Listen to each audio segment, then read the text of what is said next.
আপোনাৰ যদি একেটা দিশত টয়লেট আছে তেন্তে আপোনাৰ ঘৰত মানি ফ্লো একেবাৰে নোহোৱা হ'ব আপোনাৰ পইচা ওয়েষ্ট হ'ব আপোনাৰ ৰিলেশনশ্বিপ বেয়া হ'ব আপুনি যদি এটা ঘৰ বনায় তেতিয়া সেই ঘৰটো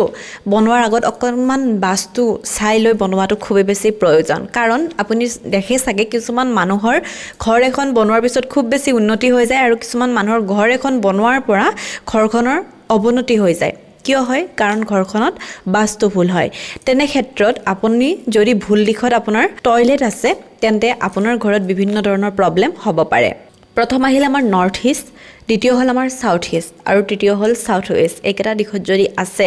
ইয়াৰ খুব বেছি আপুনি এটা বেয়া প্ৰভাৱ আপোনাৰ ঘৰখনত দেখিবলৈ পাব গতিকে যিমান পাৰে সোনকালে আপুনি তাক স্থানান্তৰ কৰাটো খুবেই বেছি প্ৰয়োজন ৰেমেডি আপুনি কৰিব পাৰে কিন্তু ৰেমেডিতকৈ ভাল এইবোৰ ক্ষেত্ৰত আপুনি তাক স্থানান্তৰ কৰাটো গতিকে আপুনি যিমান সোনকালে পাৰে